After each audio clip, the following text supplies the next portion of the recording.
Today we're going to go sailing. We're meeting up with our new friend Ronald and Amy, and we're going to do a half-day charter. We have a captain today. It's kind of a bit of a re-educational experience just to make sure we know what's what before we go out all day tomorrow with just us and Ronald and Amy. So it's going to be a fun day.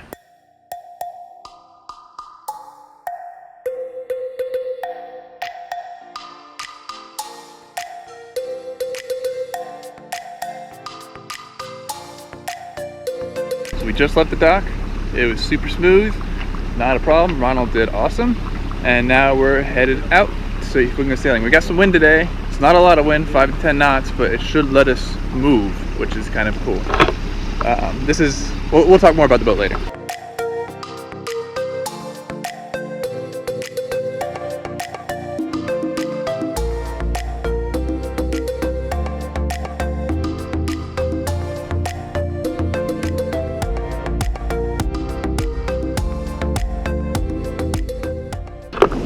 Jessica is raising the main halyard, or the main sail with the main halyard.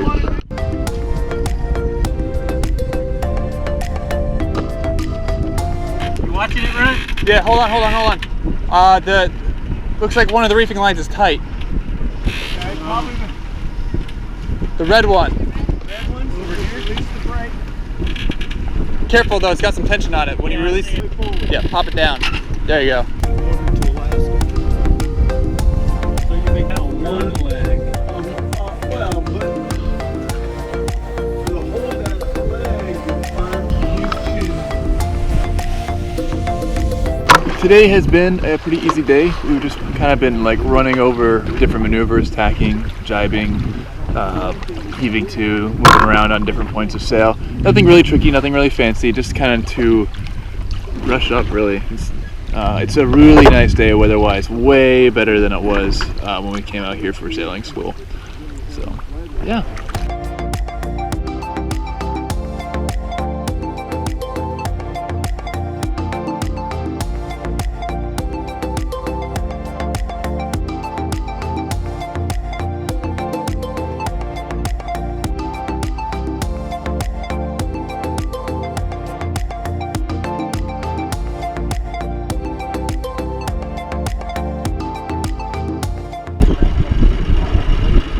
Back in.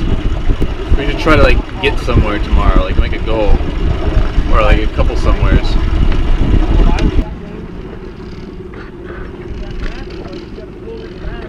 This is our first time using lazy jacks.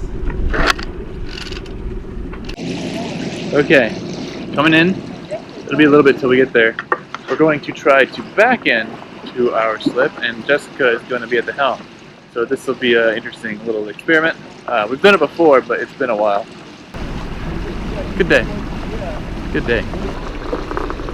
So, one thing I gotta say is this makes me really impatient to get our own boat. This is, can't we just be there already? Soon.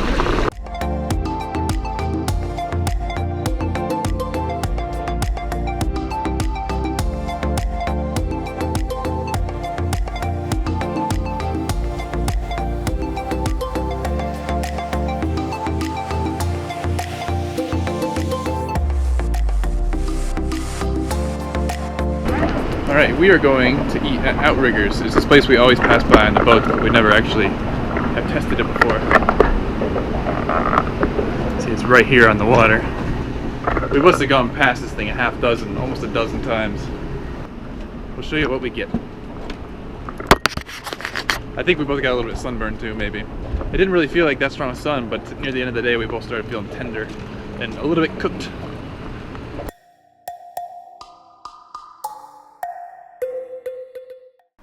This is the problem with these boats. Okay, this is our boat that we stayed in.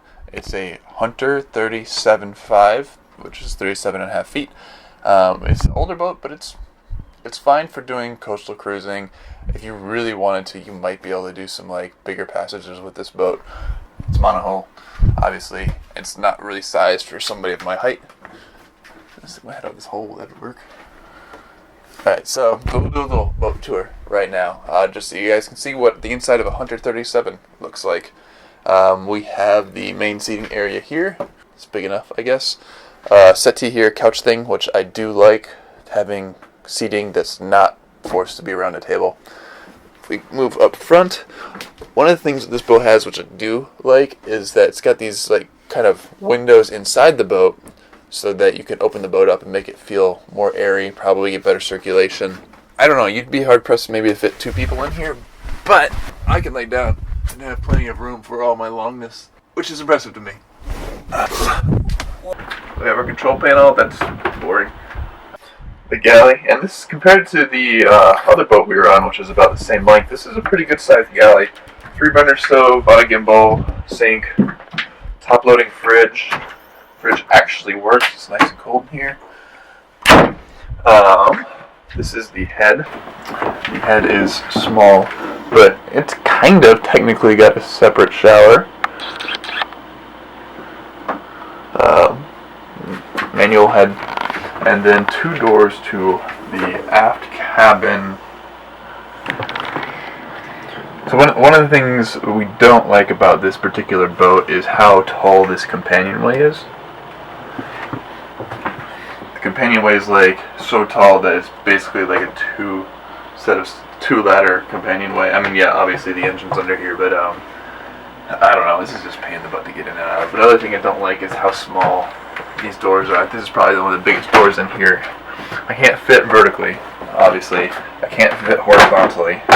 So every time going in, it's kind of like this contortion game I have to play. To get through all these doors, walking around.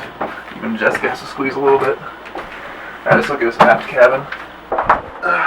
Now, this is a pretty big bed for a boat of this size. I don't like this thing here. This is the bottom of the cockpit, and it's definitely a headbanger. But we got hanging lockers here. Like, this would be a really good island cruising boat, hopping around the Caribbean or something, if you just want to do that for a few months. I don't see anything wrong with that. I don't know if you were going to live aboard for a long time and do serious ocean passages. At least for us, it would get too cramped. Want to take it outside? Crawl out of the hole. This is the outside. The cockpit area here is, I guess, average size. We don't have the traveler running in the middle of the cockpit, which is nice. The bimini is not nearly tall enough, which is kind of unfortunate for me. If this were my boat, I'd have to fix that. But the boom just hangs right here, so yeah. Jessica's at the helm here. One of the things that's interesting about this boat is how it's rigged to be used pretty much single-handedly. You can run the main sheet back here.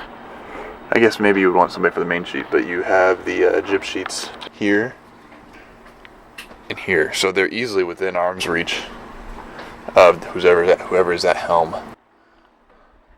Looking forward, we have a very dewy deck this morning. I don't know if it shows up on camera.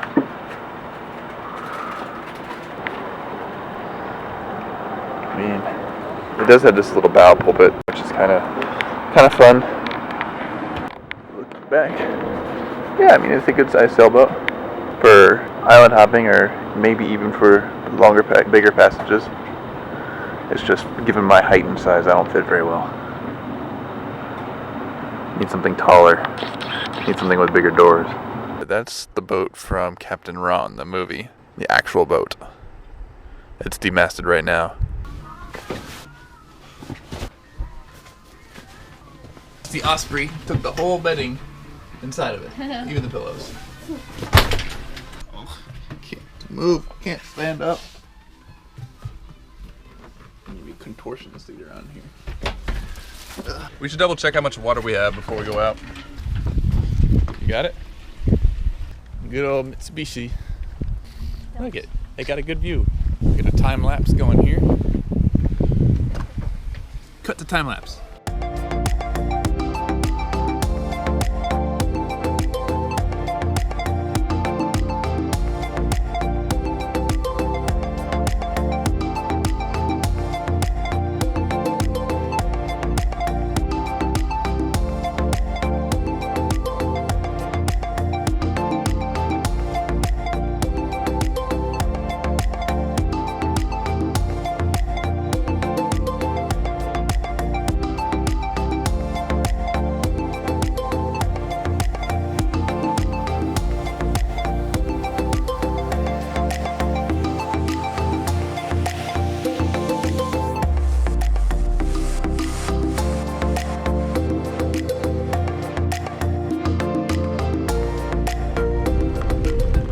Alright, we're getting ready to raise the mainsail. The wind is really good today. I think we're going to be able to sail and have some fun.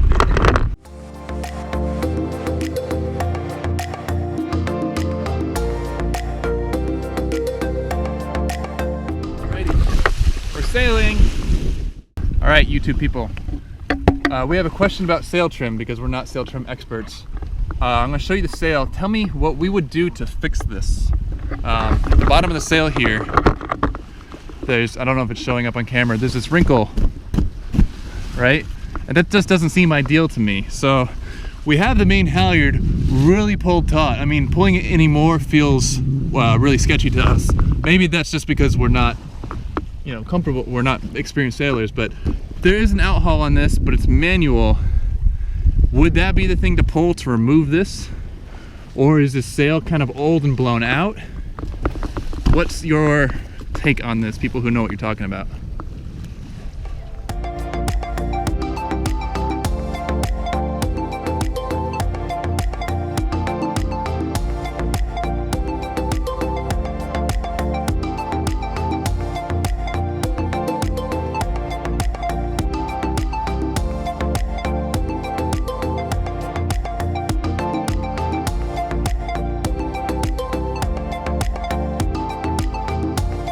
We're out here sailing yesterday and today is because we got invited by our new friends Ronald and Amy.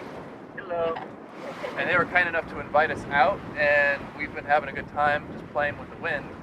Ronald is learning to sail too. He's pretty much taking all the same classes we have, but 114. He's got 105 on us. And yeah, we're a bunch of newbies learning what we're doing. A lot of fun. Finally, personal goal. Sailed to this stupid oil rig. Every time we come out here, I wanted to sail to the oil rig, and it just never happens for one reason or another. This is the microphone. I don't know why I'm holding it up to my face. I was holding it here, and nobody could see it. Then I turned around like, oh, this probably looks weird. This is a microphone.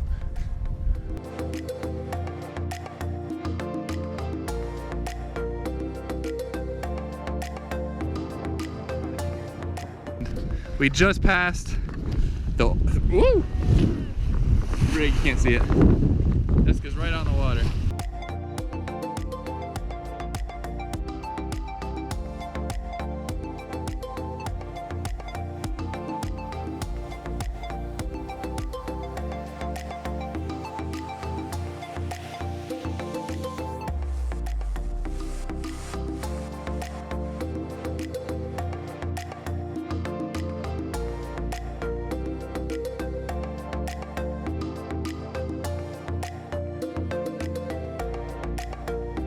Now, we've been trying to hit 7 knots all day. As soon as we pull out the snacks, there's just Triscuits, salami, hummus, good snacks. As soon as we pull out the snacks, sorry I'm showing. Ronald does a good job at getting us up to 7. We got the rail right in the water practically. Equal with the horizon. Yeah. Woo-wee. Yeah, it's sailing. We're going to practice figure 8 maneuvers, so we'll film that, but probably on time lapse, so we won't talk to you.